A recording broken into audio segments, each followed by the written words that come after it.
Yo, what is up guys, and welcome back to McAtee's Entertainment. I'm your host as always, Adam McGahee. Coming at you guys with a bit of a different video today, but coming off the tails of the epic God of War sequel, God of War Ragnarok, I wanted to do a brief nerd speculation video on where the series could go in the future. This kind of goes without saying, but as a warning for you handsome kings, there are major spoilers for the entire series ahead. Now, I absolutely love God of War Ragnarok. I got it at launch, and no lie, glued myself to my seat and beat it in like 4 days. Haven't done that in a long time, but it was absolutely worth it. The story was absolutely fantastic, and was a great end to the Norse story, as we saw Kratos get some very needed closure considering the dark and disturbing past that has haunted him for all his life. While I can't necessarily call this a complaint, one thing I was hoping to see that we really did not was a continuation of the Greek storyline from the previous games. Quick recap for those of you who have somehow not played God of War 3, it ends with Kratos killing Zeus, nearly every god of Olympus, and destroyed like the whole world. Great game, fun time, just maybe not for the Greeks in the game. Sorry guys. Despite Olympus being dead, the spirits of the past were hinted at in God of War 2018, where we saw the ghost of Athena mocking Kratos' past deeds as he came to retrieve the blades so he could venture into Helheim. It was hinted even further when Kratos got into Helheim and saw what appeared to be the ghost of Zeus himself speaking to Kratos, where Mimir warns the Spartan to never venture into that part of the realm. I honestly thought this was one of the most intriguing parts of God of War 2018, and sadly we did not see any more of this in Ragnarok, despite multiple visits to Helheim. That's maybe because, though, the big dimensional portal-ripping dog got loose. Thanks, Atreus. While this is more of an unfulfilled wish than a complaint, I do wish we could have seen this mysterious ghost of Zeus again in the long-awaited sequel. Me being a sucker for lore that I am, I have been watching and reading content from other God of War enthusiasts that seem to be speculating that the reason we did not really see any more of the Greek gods in Ragnarok was quite purposeful by the God of War devs and is hinting at a major event in upcoming sequels. In the God of War Fallen God comic book, which takes place after God of War 3, we see Kratos venturing to other lands after destroying Greece in an attempt to escape his past. He tries to get rid of his cursed blades, but no matter what he does, they always return to him, and it is revealed that it was Athena herself who had cursed these blades to do so after she gave him the fixed blades of exile after his original blades were ruined in the river Styx in the beginning of God of War 3. It is during his self-exile that Kratos was haunted by Athena's spirit, who appeared to be residing with other gods from different pantheons who constantly told him to fulfill a mysterious purpose of his. I'm sure some of you may have seen this clip already, but there is an old interview from game director Cory Barlog who seems to hint at what this mysterious purpose could be.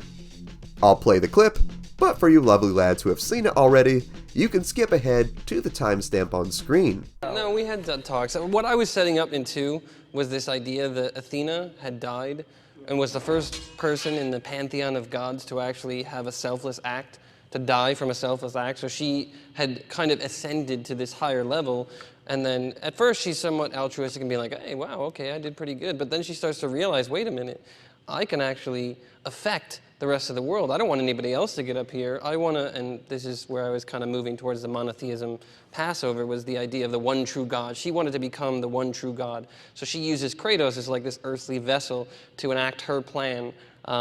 Whether she admitted it in the third game or if it would continue on past that, it always kind of, for me, felt like everyone's betraying him, and she's the one coming with this cloak of friendship. And even throughout the entire game, she always maintains that friendship, that idea that, look, I sacrificed for you. I prevented you from killing Zeus, but I did it for a bigger reason.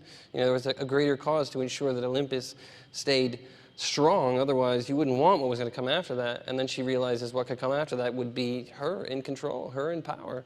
So instead of like Dogma, where Alanis Morissette is God, it would be like, you know, Athena would be God. But what was great about that, though, was the weapons. It was like Kratos had the 10 Commandments, and he was like, thou shalt not kill. Awesome. Awesome. So in this clip, Corey definitely seems to be suggesting that Athena was corrupted by the higher levels of power she attained after becoming a spirit at the end of God of War 2. Therefore, she is using Kratos as a pawn to kill other pantheon gods so she could become the one true god that is worshipped by all of reality.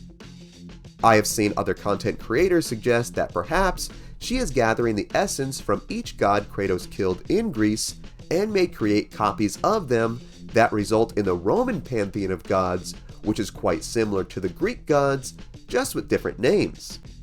This could result in the formation of the Roman god Jupiter, who is essentially Zeus.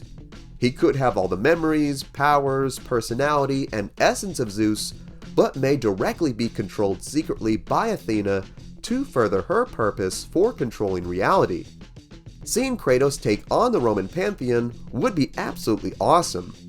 Perhaps instead of just completely nuking his dad like before, perhaps Kratos could figure out a way to break Jupiter of Athena's control and work together to take her down.